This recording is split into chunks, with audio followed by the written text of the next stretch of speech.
Hello friends, स्वागत है आपका आपके अपने चैनल टारगेट बाय हिमांशु पे।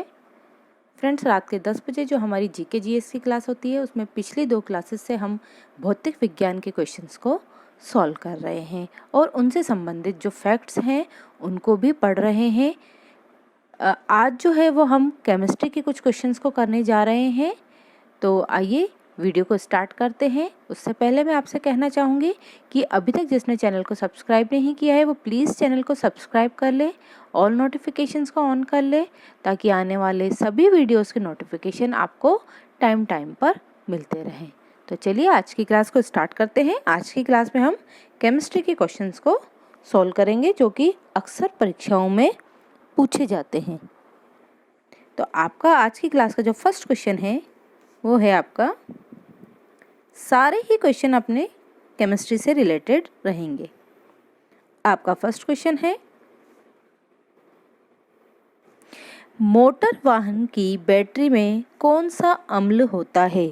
आपको बताना है कि हमारी जो व्हीकल्स हैं, कार वगैरह या फिर जो बाइक्स वगैरह जो बैटरी रहती है इनमें उस बैटरी में जो मतलब अम्ल भरा जाता है, जो एसिड भरा होता है वो कौन सा एसिड होता है? आपके ऑप्शंस हैं hydrochloric acid, hydrofluoric acid, nitric acid या फिर सल्फ्यूरिक एसिड। तो बताइए इस क्वेश्चन का सही आंसर क्या रहेगा? तो आपका जो इस क्वेश्चन का सही आंसर रहेगा वो रहेगा आपका option D, sulphuric acid. H2SO4 जो है वो क्या होता है? सल्फ्यूरिक एसिड होता है। ठीक है। HNO3 को हम नाइट्रिक अम्ल बोलते हैं। HCl को जो है हम हाइड्रोक्लोरिक एसिड बोलते हैं और HF जो होता है इसका जलीय विलयन को हम हाइड्रोफ्लोरिक एसिड कहते हैं। HCl जो है ये हमारे स्टमक यानी हमारे पेट में भी पाया जाता है जो कि पाचन की क्रिया को संपादित करता है। ठीक है। हमारे जो पेट के अंदर का जो माध्यम होता है जिसमें भोजन का पाचन होता है वो हल्का अम्लीय होता है और इसमें कौन सा अम्ल पाया जाता है? HCl अम्ल पाया जाता है। तो आपका इस क्वेश्चन का जो सही आंसर है वो तो सल्फ्यूरिक एसिड यानी H2SO4 रहेगा। चलिए बढ़ते हैं अगले प्रश्न पर। नेक्स्ट क्वेश्चन है आपका,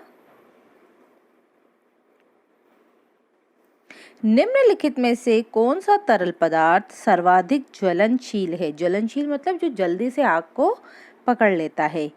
ऑप्शन है आपके, मोबिल ऑयल मतलब जो ऑटोमोबाइल ऑयल होता है जो कि हम गाड़ियों वगैरह में डालते हैं वो, पारा, पारा जो कि एक धातु है। कौन सी धातु है? एक तरल धातु है। ठीक है। उसके बाद पेट्रोलियम, पेट्रोल मतलब पेट्रोल। फिर आता है आपका मिट्टी का तेल। तो बताइए, ये तो एक बिल्कुल व्यवहारिक क्वेश्चन है और आपको बहुत अच्छे से पता भी होना चाहिए कि जो पेट्रोल है वो बहुत जल्दी आग पकड़ता है।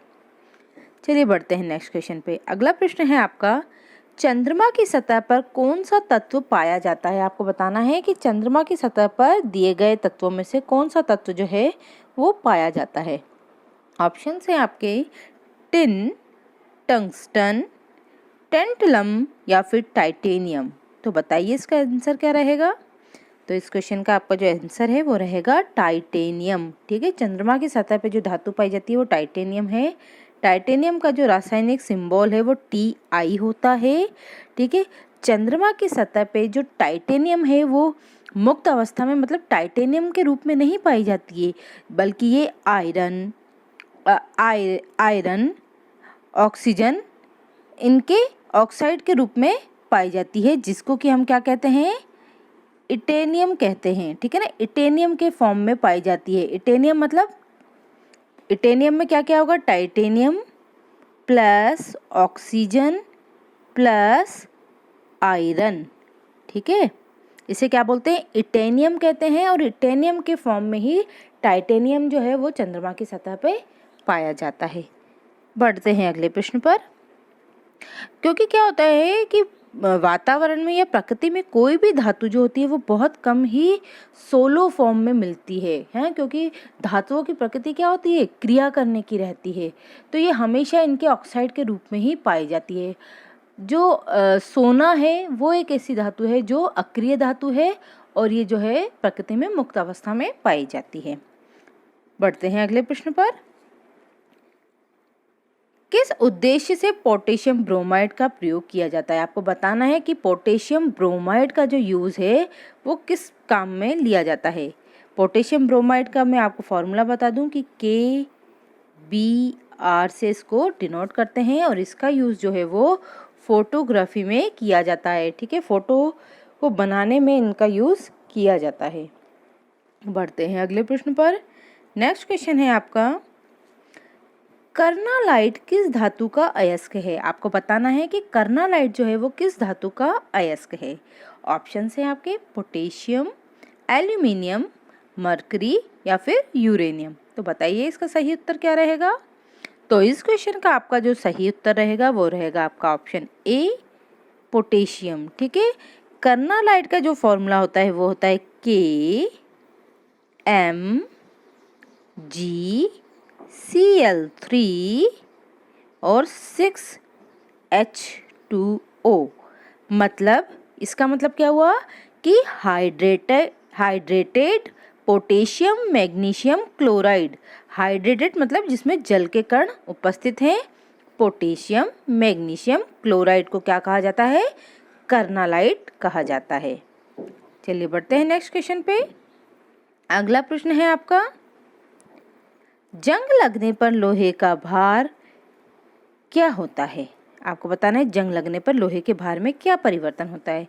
ऑप्शन है आपके, बढ़ता है, घटता है, कोई परिवर्तन नहीं होता। बताइए इसका सही उत्तर क्या रहेगा। तो इस क्वेश्चन का जो सही उत्तर रहेगा वो रहेगा आपका ऑप्शन ए, बढ़ता है। अब बढ़ता कैसे है कि जब लोहे पर जंग लगता है तो उसमें लोहे की मात्रा तो सेम रहती है, ऐसा तो है नहीं कि लोहा घट जाता है, बस उसका रूप परिवर्तित हो जाता है। पर इसके साथ साथ क्या होता है, लोहे पे जंग कब लगता है? जब लोहा जो है वो वायुमंडल में उपस्थित नमी, जो कि जल उपस्थित रहता है ना नमी के रूप में, उस जल से और ऑक्सीजन से क्रिया करता है, तब वो उस पर जंग लग जाता है। तो उसमें आयरन तो उतना ही उपस्थित है जितना पहले था, और इसमें जो ऑक्सीजन और जो जल है वो और ज़्यादा ऐड ऑन हो जाते हैं, इसलिए जंग लगने पर लोहे का भार बढ़ता है। अगला प्रश्न है आपका, कौन सा धातु ठंडे पानी से प्रतिक्रिया नहीं करती है लेकिन गर्म करने पर वाष्प से प्रतिक्रिया करती है? आपको बताना है कि ऐसी कौन सी धातु है जो ठंडे पानी से तो क्रिया नहीं करती है, पर जब गर्म जलवाष्प से उसकी क्रिया कराई जाती है तो वो उससे कर लेती है। ऑप्शन है आपके, सोडियम, एल्यूमिनियम, ताम्र मतलब तांबा या फिर निकिल। इस क्वेश्चन का सही आंसर रहेगा आपका एल्यूमिनियम। अब एल्यूमिनियम क्यों होता है भाई? देखिए, एल्यूमिनियम एक ऐसी धातु है जिसका अपचयन विभव जो है वो कम होता है। अब अपचयन विभव का मतलब क्या होता है? अपचयन का मतलब ये होता है कि इलेक्ट्रॉन त्यागने की जो क्षमता होती है वो कम होती है ना, मतलब इलेक्ट्रॉन जो ग्रहण करने की क्षमता होती है वो कम होती है। मतलब ये आसानी से किसी भी अन्य धातु से या किसी अन्य पदार्थ से इलेक्ट्रॉन को ग्रहण नहीं करता है। ठीक है, तो क्या होता है, अब अगर कोई मेटल जो है वो नॉर्मल टेम्परेचर पर अपचयन की क्रिया नहीं कर रही है तो इसके लिए क्या करना पड़ता है, हमें टेम्परेचर को इंक्रीज करना पड़ता है। ठीक है, तो जैसे ही जल का तापमान बढ़ाया जाता है तो एल्यूमिनियम जो है वो फटाक से जल से अभिक्रिया करके अपचयित हो जाती है, मतलब जल से एक इलेक्ट्रॉन को ग्रहण कर लेती है ना। एक इलेक्ट्रॉन को ग्रहण करने की ही अभिक्रिया को अपचयन कहा जाता है। चलिए बढ़ते हैं अगले प्रश्न पर। नेक्स्ट क्वेश्चन है आपका,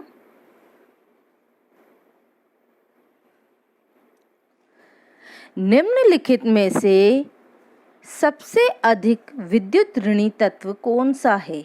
आपको बताना है कि विद्युत ऋणी तत्व कौन सा है। विद्युत ऋणी मतलब ऐसा तत्व जो बहुत आसानी से और बहुत जल्दी किसी अन्य धातु से या किसी अन्य पदार्थ से इलेक्ट्रॉन को ग्रहण कर लेता हो। आपके ऑप्शन हैं सोडियम, ब्रोमीन, फ्लोरीन या फिर ऑक्सीजन। तो बताइए इस क्वेश्चन का सही आंसर क्या रहेगा। आपका सही आंसर रहेगा वो रहेगा फ्लोरीन। क्यों? क्योंकि फ्लोरीन जो है इसका परमाणु आकार बहुत छोटा होता है। ठीक है, बहुत छोटा होता है और इसके जो परमाणु हैं, इसके परमाणु में जो इलेक्ट्रॉनों की संख्या होती है, सबसे बाहर वाली कक्षा में जो इलेक्ट्रॉनों की संख्या होती है वो 5 होती है, जबकि उनका अष्टक पूरा करने के लिए उसको 6 की ज़रूरत होती है। मतलब पूरे जो जोड़े बनाने के लिए उसको 6 इलेक्ट्रॉन की ज़रूरत होती है, पर होते कितने हैं इसमें? 5।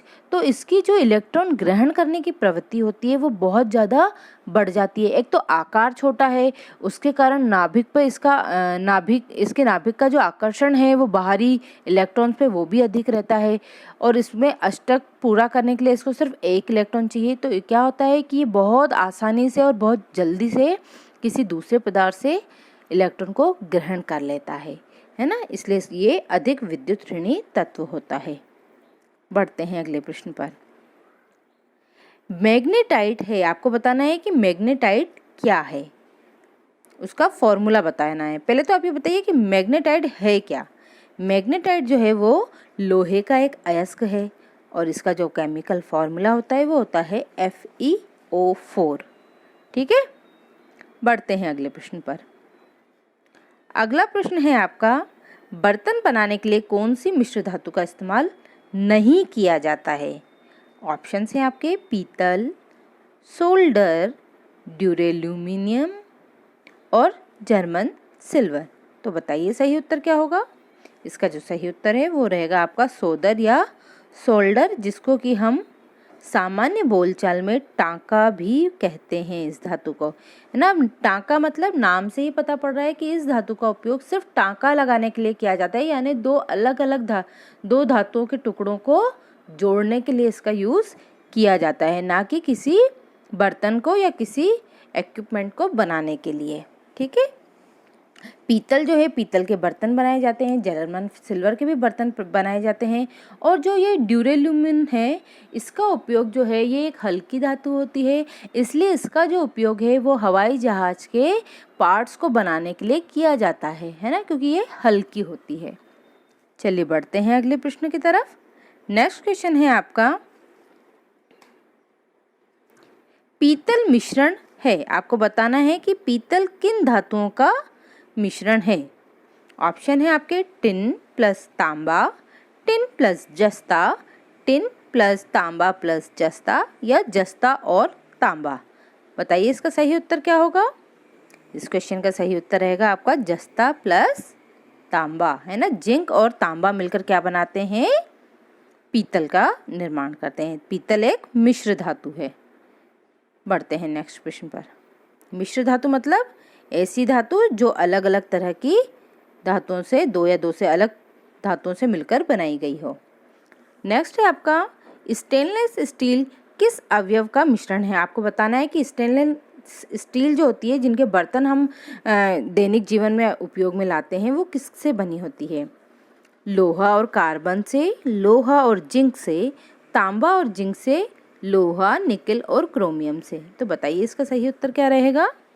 इस क्वेश्चन का सही उत्तर रहेगा आपका ऑप्शन डी, लोहा, निकेल और क्रोमियम से जो है वो स्टेनलेस स्टील का निर्माण किया जाता है। नेक्स्ट क्वेश्चन है आपका, एप्सम का औद्योगिक नाम क्या है। आपको बताना है कि एप्सम जो है उसका औद्योगिक नाम क्या है। अब देखिए, पहले मैं आपको ये बता दूं कि जो एप्सम होता है ना, एप्सम क्या होता है, हाइड्रेटेड मैग्नीशियम सल्फेट होता है। ठीक है ना, मतलब हाइड्रेटेड मतलब जिसमें जल की मात्रा उपस्थित हो। तो एप्सम क्या होता है, ये हाइड्रेटेड मैग्नीशियम सल्फेट होता है ना। एक मिनट, है ना, ये इसका फॉर्मूला हो गया। ठीक है, और इसका जो औद्योगिक नाम है वो क्या रहेगा, मैग्नीशियम सल्फेट रहेगा। चलिए बढ़ते हैं अगले प्रश्न पर। नेक्स्ट क्वेश्चन है आपका, निम्नलिखित में से कौन एक रेडियोधर्मी तत्व नहीं है। ठीक है ना, रेडियोधर्मी तत्व मतलब ऐसे तत्व जो लगातार स्थायी अवस्था में भी अपने अंदर से अल्फा, बीटा, गामा, है ना, और एक्स किरणों का उत्सर्जन करते हैं, उन्हें हम क्या कहते हैं, रेडियो एक्टिव तत्व कहते हैं। तो आपको जो ऑप्शन दिए गए हैं इनमें से आपको बताना है कौन सा रेडियोधर्मी तत्व नहीं है। ऑप्शन है यूरेनियम, रेडियम, थोरियम या कैडमियम? उत्तर रहेगा आपका कैडमियम, है ना। कैडमियम को हम CD से डिनोट करते हैं, रेडियम को RA से डिनोट करते हैं, यूरेनियम को U से और थोरियम को TH से। तो ये तीनों तो रेडियो एक्टिव हैं, जबकि कैडमियम जो है वो रेडियो एक्टिव नहीं होता है। ठीक है, बढ़ते हैं अगले प्रश्न पर। एल्यूमिनियम के सबसे महत्वपूर्ण अयस्क का नाम बताइए। तो एल्यूमिनियम के आपको अयस्क का नाम बताना है। ऑप्शन है बॉक्साइट, कैल्साइट, कैलेमाइन या गैलेना। तो आपका सही उत्तर रहेगा बॉक्साइट। ठीक है, बॉक्साइट का फॉर्मूला क्या होता है? Al2H2O4। ये बॉक्साइट का फॉर्मूला है और ये एल्यूमिनियम का अयस्क होता है। बढ़ते हैं अगले प्रश्न पर।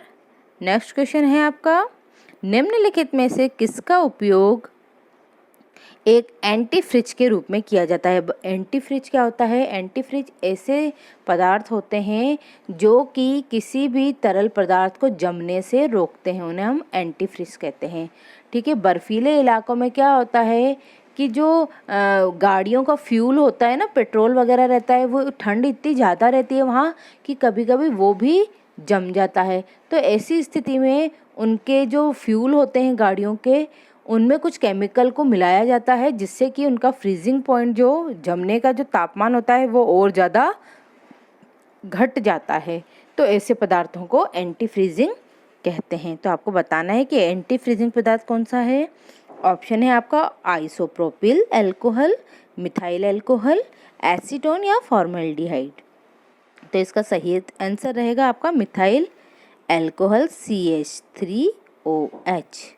ठीक है ना, ये एक एंटी फ्रीजिंग पदार्थ होता है। नेक्स्ट क्वेश्चन है आपका,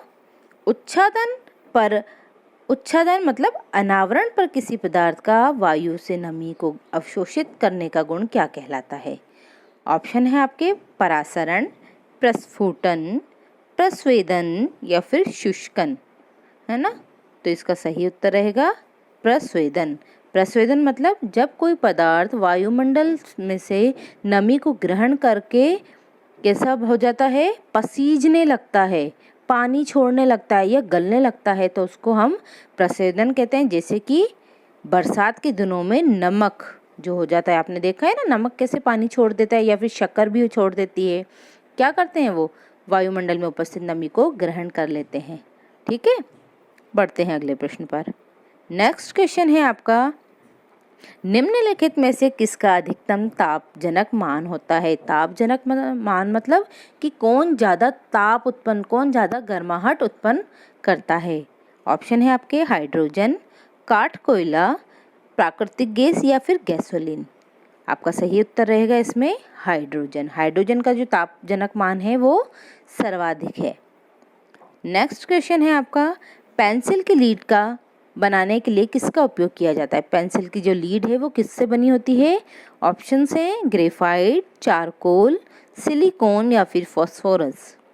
तो इसका उत्तर रहेगा आपका ग्रेफाइट, है ना। ग्रेफाइट जो है उसका उपयोग जो है वो पेंसिल की लीड बनाने के लिए किया जाता है। इसके अलावा इसका उपयोग स्नेहक मतलब लुब्रिकेंट के रूप में कलपुर्जों को की ग्रीसिंग के लिए किया जाता है।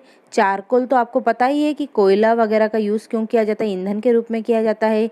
सिलिकॉन जो है, सिलिकॉन ऐसी धातु होती है जिसका उपयोग, जो इसका महत्वपूर्ण यूज़ है वो क्या रहता है? जो फोटो सेल्स होते हैं ना, जो सौर ऊर्जा से चलने वाले जो प्लेट्स वगैरह में आपने देखे होंगे गोल गोल सेल बने रहते हैं, उनको बनाने के लिए सिलिकॉन का यूज़ किया जाता है। इसके अलावा फास्फोरस क्या है? फास्फोरस एक ऐसा तत्व है जो कि चमकदार होता है। जुगनू जो चमकते हैं वो उनमें उपस्थित फास्फोरस के कारण ही चमकते हैं। बढ़ते हैं अगले प्रश्न पर। कमरे के तापमान पर कौन सी अधातु तरल अवस्था में पाई जाती है? आपको बताना है कि रूम टेम्परेचर पे कौन सी अधातु जो है वो लिक्विड फॉर्म में पाई जाती है। ऑप्शन है फास्फोरस, क्लोरीन, ब्रोमीन या फिर हीलियम। तो बताइए इसका सही आंसर क्या रहेगा? इसका सही उत्तर रहेगा ब्रोमीन। ठीक है ना, ब्रोमीन एक अधातु है जो कि नॉर्मल टेम्परेचर पे लिक्विड फॉर्म में होती है। ऐसे ही पारा एक ऐसी धातु है जो कि लिक्विड अवस्था में पाया जाता है। क्लोरीन जो है वो तत्व भी है और ये गैसियस फॉर्म में भी होती है। हीलियम तो गैस होती ही है। फॉस्फोरस का मैंने आपको बता ही दिया कि फॉस्फोरस एक चमकीला पदार्थ होता है जो कि अंधेरे में चमकता है। नेक्स्ट क्वेश्चन है आपका, खाना पकाने की गैस में 90% किसका भाग होता है? आपको बताना है खाना पकाने की जो एलपीजी है ना, एलपीजी गैस होती है जिसको हम लिक्विड पेट्रोलियम गैस कहते हैं, उसमें 90% जो पार्ट होता है वो कौन सी गैस का होता है? ऑप्शन है ब्यूटेन, मीथेन, हीलियम या फिर सल्फर डाइऑक्साइड। तो आपका जो सही उत्तर रहेगा वो रहेगा ब्यूटेन, है ना। जो हमारी एलपीजी होती है उसमें कौन कौन सा मिक्सचर होता है? वो ब्यूटेन यानी C4H10 प्लस, है ना, ये कितना परसेंट होता है इसमें? 90%। इसके अलावा इसमें C3H8 यानी 10% जो है वो प्रोपेन होती है ना। Butane plus propane, 90% butane 10% propane मिलकर क्या बनाती है? एलपीजी का फॉर्मेशन करती है। इसके अलावा एलपीजी में जो एक खास तरह की गंध आती है, आपने देखा होगा हमारे गैस में गैस लीक होती है तो अब हमें एक स्मेल आती है, वो स्मेल ब्यूटेन और प्रोपेन की नहीं होती है, बल्कि इस गैसियस जो मिक्सचर है इसमें मिथाइल मर्केप्टन नाम का एक पदार्थ मिलाया जाता है, उस पदार्थ की होती है। क्योंकि इन जो ब्यूटेन और प्रोपेन होती है उनकी तो अपनी कोई स्मेल होती ही नहीं है। ऐसी अवस्था में अगर गैस लीक हो रही हो तो हमें पता नहीं चलेगा, इसलिए इसमें मिथाइल मर्केप्टन नाम का पदार्थ मिलाया जाता है जिससे कि गैस लीक की गंध आपको आ जाए और आपको गैस लीकिंग का पता पड़ जाए। बढ़ते हैं अगले प्रश्न पर। नेक्स्ट क्वेश्चन है आपका, लाफिंग गैस क्या है ना। लाफिंग गैस क्या है? लाफिंग गैस क्या होती है? ये एक ऐसी गैस होती है जिसकी प्रेजेंस में जो है ये हमारे नर्वस सिस्टम को कंट्रोल करती है और जो है वो स्टिमुलेट करके हंसाने लग जाती है इंसानों को, इसलिए इसको लाफिंग गैस कहते हैं। तो इसका जो उत्तर रहेगा वो रहेगा आपका नाइट्रस ऑक्साइड यानी N2O, है ना। N2 है जो वो नाइट्रस ऑक्साइड है और इसको लाफिंग गैस भी कहते हैं। बढ़ते हैं अगले प्रश्न पर। नेक्स्ट क्वेश्चन है आपका, हास्य गैस क्या है? अगेन रिपीट हुआ है क्वेश्चन, वही बात हुई, लाफिंग गैस और हास्य गैस एक ही बात है, तो नाइट्रस ऑक्साइड इसका आंसर हो जाएगा। नेक्स्ट है आपका क्वेश्चन,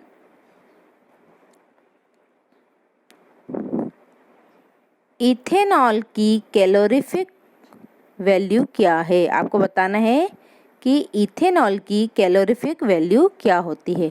अब कैलोरीफिक वैल्यू क्या होती है? कैलोरीफिक वैल्यू का मतलब ये होता है कि जब हम 1 ग्राम किसी पदार्थ को, है ना, किसी ईंधन को जलाते हैं तो वो जितनी ऊष्मा उत्पन्न करती है उसे उसकी कैलोरीफिक वैल्यू कहते हैं।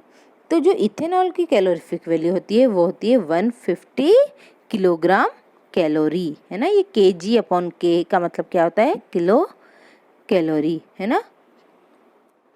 अगले क्वेश्चन पे चलते हैं अपन।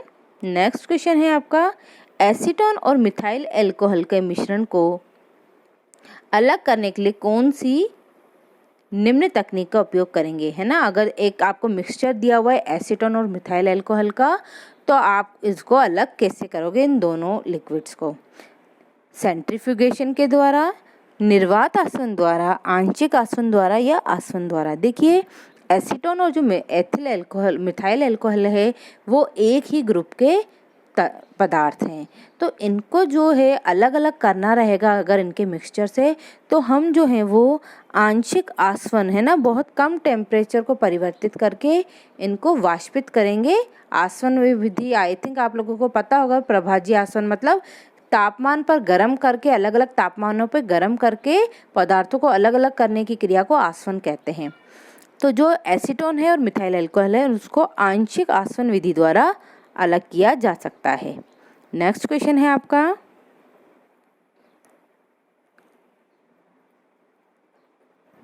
डीनेचर्ड या फिर विकृत अल्कोहल क्या है? अब देखो डीनेचर्ड क्या होता है? अल्कोहल मतलब अपनी प्रकृति, जो मूल प्रकृति है उसको छोड़कर एक अलग नेचर को प्रदर्शित करे तो उसको डीनेचर्ड कहते हैं। तो आपके ऑप्शंस दिए हुए हैं इसमें, ethanol, ethanol plus butanol, methanol plus butanol या फिर एथेनॉल प्लस मेथेनॉल? तो बताइए इसका सही उत्तर क्या रहेगा? इसका सही उत्तर रहेगा आपका एथेनॉल प्लस मेथेनॉल जो है वो डीनेचर्ड एल्कोहल होती है। ये एक बहुत ज़्यादा हार्मफुल केमिकल होता है, विषैला होता है। इसके पीने से कई इंसानों की मृत्यु हो सकती है। कई बार आपने सुना होगा कि जहरीली शराब पीने से लोगों की मृत्यु हो जाती है। तो वो जहरीली शराब क्या होती है? वो एल्कोहल और मेथेनॉल का मिश्रण ही होता है, मतलब ये एक तरह का डीनेचर्ड एल्कोहल होता है। बढ़ते हैं अगले प्रश्न पर। नेक्स्ट क्वेश्चन है आपका, कौन सा ध्रुवीय यौगिक नहीं है? अब देखिए ध्रुवीय यौगिक का मतलब क्या होता है? ऐसा यौगिक जो कि दो तरह के आयनों का निर्माण करता है। अब देखिए HCl में H प्लस Cl नेगेटिव बनता है, HF में H पॉजिटिव F नेगेटिव बनता है, H2O में H पॉजिटिव और OH नेगेटिव बनता है, जबकि CCl4 में ऐसा नहीं होता। तो CCl4 जो है वो एक ध्रुवीय यौगिक नहीं है, मतलब अध्रुवीय है। बढ़ते हैं अगले प्रश्न पर। नेक्स्ट क्वेश्चन है आपका, निम्न में से कौन सी सबसे हल्की गैस है? सबसे हल्की गैस बताना है आपको। ऑप्शन है नियॉन, हीलियम, नाइट्रोजन या फिर ऑक्सीजन। तो आपका सही उत्तर रहेगा हीलियम। आपने देखा होगा हमारे रेगुलर लाइफ में भी हम देखते हैं कि सड़कों पे गुब्बारे बेचने वाले आते हैं ना, उनके पास एक साइकिल पे सिलेंडर लगा रहता है और वो सिलेंडर से बलून्स में हवा भर देते हैं और वो बलून बहुत ज़्यादा अगर आपके हाथ से छूट गया तो वो बिल्कुल ऊपर चला जाता है ना। जबकि नॉर्मली अगर हम मुंह से अपने मुंह से हवा देकर कोई बलून को फुलाते हैं तो वो इतना ऊपर नहीं जाता है। तो वो बलून इतने ऊपर क्यों चले जाते हैं? क्योंकि उनमें हीलियम गैस भरी जाती है और हीलियम गैस जो है वो वायु से हल्की होती है, इसलिए बहुत ज़्यादा ऊपर उठ जाती है। नेक्स्ट क्वेश्चन है आपका, ऑक्सीजन की खोज किसने की थी? आपको बताना है कि ऑक्सीजन की खोज किसने की थी। ऑप्शन है आपके रोनाल्ड, प्रिस्टले, जॉन नेपियर या फिर उपयुक्त में से कोई नहीं।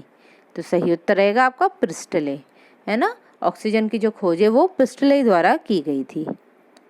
नेक्स्ट क्वेश्चन है आपका, जब बेरियम क्लोराइड को पतला सल्फ्यूरिक एसिड में मिलाया जाता है तो आपको क्या दिखता है ना। बेरियम क्लोराइड को आप सल्फ्यूरिक एसिड में, डाइल्यूट सल्फ्यूरिक एसिड में डिसॉल्व करेंगे तो क्या होगा? इसका उत्तर रहेगा आपका सफ़ेद अवशेप बनेगा, है ना। अवशेप मतलब ऐसा पदार्थ जो कि विलयन में नीचे बैठ जाएगा। अब ऐसा क्यों होता है कि जब हम सल्फ्यूरिक एसिड और बेरियम क्लोराइड को आपस में मिलाते हैं तो जो है वो बेरियम क्लोराइड और बेरियम सल्फेट का आपस में मिल जाते हैं और पानी जो है वो ऊपर आ जाता है, ठीक है। और ये जो केमिकल हैं वो सफ़ेद अवशेप के रूप में नीचे जमा हो जाते हैं। चलिए बढ़ते हैं अगले प्रश्न पर। नेक्स्ट क्वेश्चन है आपका, किस गैस में की गंध सड़े अंडे के समान होती है? ऑप्शन है आपका carbon monoxide, sulphur dioxide, sulphur trioxide या फिर हाइड्रोजन सल्फाइड। इसका आंसर रहेगा आपका हाइड्रोजन सल्फाइड, जिसको हम H2S से डिनोट करते हैं। हाइड्रोजन सल्फाइड है, इसमें बहुत तीक्ष्ण और बहुत गंदी बदबू आती है जो कि सड़े अंडे के समान होती है। नेक्स्ट क्वेश्चन है आपका, कौन सी गैस चूना पानी को दूधिया बना देती है? आपको बताना है कौन सी गैस है जिसको प्रवाहित करने पे जो चूने का पानी होता है वो दूधिया रंग का हो जाता है। आपके ऑप्शन है sulphur dioxide, nitrous oxide, carbon dioxide या अमोनिया। तो इसका उत्तर रहेगा आपका कार्बन डाइऑक्साइड। आपने देखा होगा आपके घरों में या आपके घरों में नहीं तो जिन भी घरों में चूने की से पुताई की जाती है तो जब हम चूने पे फूंक मारते हैं आप नॉर्मली तो उसका जो कलर होता है वो वाइटिश से ऑफ वाइट हो जाता है। क्यों होता है? क्योंकि हम जो फूंक मारते हैं उसमें कार्बन डाइऑक्साइड प्रेजेंट होती है और ये कार्बन डाइऑक्साइड जो है वो चूना क्या होता है? कैल्शियम कार्बोनेट होता है। तो कैल्शियम से जाकर उसके बाइकार्बोनेट बना देती है जो कि दूधिया कलर के होते हैं, है ना। आगे बढ़ते हैं अपन। अगला प्रश्न है आपका, कब अग्नि ज्वलनशील नहीं हो पाती है? मतलब कौन सी कंडीशन होगी जब आग नहीं लगेगी? ऑप्शन है आपके हवा में ऑक्सीजन 20% से कम हो, हवा में ऑक्सीजन 15% से कम हो, हवा में ऑक्सीजन 30% से कम हो या फिर हवा में ऑक्सीजन 25% से कम होने पर। तो आपका सही उत्तर रहेगा ऑप्शन बी। हवा में ऑक्सीजन जो है वो 15% से कम होगी, तब जो है वो आग नहीं लग पाएगी। ठीक है, बढ़ते हैं अगले प्रश्न पर। हीरा तथा ग्रेफाइट में समान है। आपको बताना है कि हीरा और ग्रेफाइट में क्या चीज़ समान होती है। विद्युत चालकता, क्रिस्टलीय संरचना, घनत्व या फिर परमाणु भार। तो देखिए इसका सही उत्तर रहेगा वो रहेगा परमाणु भार। देखिए हीरा और जो ग्रेफाइट है वो शुद्ध रूप से कार्बन के अपर रूप होते हैं। इनमें सिर्फ और सिर्फ कार्बन पाया जाता है, पर इनकी संरचनाएं बहुत अलग है। आपने ग्रेफाइट देखा है, आपने आपकी पेंसिल की नोक वगैरह देखी है कि कैसी होती है, काली होती है। जबकि हीरा कैसा होता है, ब्राइट होता है, चमकीला होता है ना। इनका घनत्व भी बहुत अलग होता है, चालकता भी अलग होती है। ग्रेफाइट जो है वो विद्युत का सुचालक होता है, जबकि हीरा जो है वो विद्युत का कुचालक होता है। तो इनमें बचा क्या सेम, सिर्फ कार्बन। तो यानी जो कार्बन का परमाणु भार है वो इसमें सेम रहेगा, बाकी सब अलग होता है। नेक्स्ट क्वेश्चन है आपका, हाइड्रोजन में, जल में हाइड्रोजन तथा ऑक्सीजन का अनुपात क्या होता है। 2:1, 1:2, 8:1 या 1:8। तो इसका जो सही उत्तर रहेगा वो रहेगा आपका ऑप्शन डी, 1:8। क्यों? क्योंकि हाइड्रोजन का जो परमाणु भार होता है वो कितना होता है, 1। अब 1 यहाँ पे फॉर्मूला क्या रहता है, जल का H2O है ना। हाइड्रोजन का जो परमाणु भार है वो 1 है, पर इसके जो अणु है वो कितने हैं, 2 है ना। तो 1 + 1 कितना होता है, 1 ही रहता है। और ऑक्सीजन का जो परमाणु क्रमांक है वो कितना होता है, 8। तो हो गया 1:8। बढ़ते हैं नेक्स्ट क्वेश्चन पे। नेक्स्ट क्वेश्चन है आपका, किस तत्व के परमाणु संख्या 31 होती है। आपको बताना है किस पदार्थ की परमाणु क्रमांक 31 होता है। ऑप्शन है आपके बोरोन, एल्यूमिनियम, गैलियम या फिर इंडियम। तो इसका जो सही आंसर रहेगा वो रहेगा आपका ऑप्शन सी, गैलियम, है ना। देखिए फ्रेंड्स क्या है, आप ये मत सोचिए कि ये इतने ज़्यादा डीप के केमिस्ट्री के क्वेश्चंस थोड़ी पूछे जाते हैं। ठीक है, हो सकता है कुछ क्वेश्चन जो है वो डीपली पूछे गए हैं इसमें, पर देखिए काफ़ी सारे क्वेश्चन तो ऐसे हैं जो बिल्कुल जर्नल साइंस के हैं, जो कि हमारे दैनिक जीवन से जुड़े हुए हैं। तो ऐसे क्वेश्चन हर एग्ज़ाम में आ जाते हैं। आप प्लीज़ जब भी क्लास में आया करिए, कॉपी पेन लेके बैठा करिए। जो फैक्ट आपको नहीं पता है उसे नोट डाउन कर लिया कीजिए आपकी नोटबुक में। बढ़ते हैं अगले प्रश्न पर। नेक्स्ट क्वेश्चन है आपका, और अभी तक जिसने वीडियो को लाइक नहीं किया है तो वो प्लीज़ लाइक कर दीजिए, शेयर कर दीजिए, ताकि और भी लोग इन क्लासेस से जुड़ सकें। नेक्स्ट क्वेश्चन है आपका, खाने का सोडा है। खाने के सोडे का आपको रासायनिक नाम बताना है। Sodium carbonate, sodium bicarbonate, magnesium sulphate या फिर मैग्नीशियम हाइड्रोक्साइड। तो बताइए सही उत्तर क्या रहेगा। खाने के सोडे का जो फॉर्मूला होता है, रासायनिक नाम वो होता है सोडियम बाइकार्बोनेट, और इसका फॉर्मूला रहता है NaHCO3। बढ़ते हैं अगले प्रश्न पर। ये क्या होता है, एक एंटासिड होता है। एंटासिड होता है ना, ये जब कभी आपको एसिडिटी हो जाती है तो हम सोडियम बाइकार्बोनेट को खा लेते हैं, जिससे कि वो एसिडिटी में आपको रिलीफ मिल जाता है। बढ़ते हैं अगले प्रश्न पर। दीमक को नष्ट करने के लिए सर्वाधिक उपयुक्त रसायन है। दीमक को मारने के लिए कौन से केमिकल का यूज़ किया जाता है। एंडोसल्फान, क्लोरपाइरिफस, रोगोल या फिर मोनोक्रोटोफस। तो बताइए इसका सही उत्तर क्या रहेगा। इसका सही उत्तर रहेगा क्लोरपाइरिफस। ठीक है, क्लोरपाइरिफस एक ऐसा केमिकल है जो ऐसे इंसेक्ट्स को मारने के लिए यूज़ किया जाता है जो कि जमीन को खोदते हैं, खोदकर उनमें निवास करते हैं।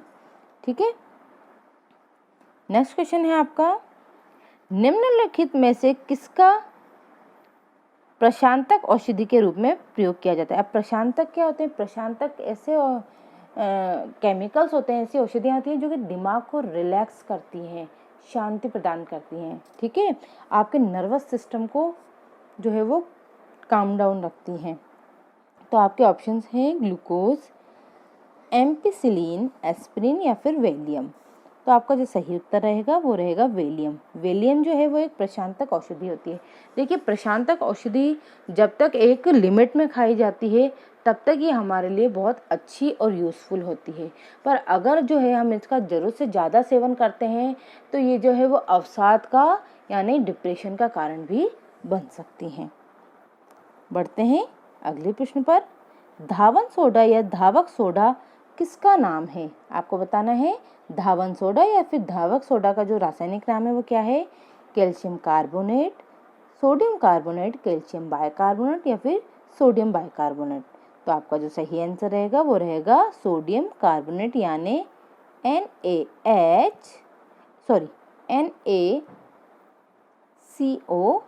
NaCO3 तो सोडियम बाइकार्बोनेट हुआ जो कि खाने का सोडा होता है, और NaCO3 जो है वो सोडियम कार्बोनेट हुआ जो कि धावन सोडे का फॉर्मूला है। नेक्स्ट क्वेश्चन है आपका, लास्ट क्वेश्चन है ये आपका। जल जो साबुन लगने पर अच्छा झाग नहीं देता है उसे क्या कहते हैं? संक्रमित जल, खारा जल, भारी जल या फिर मृदु जल।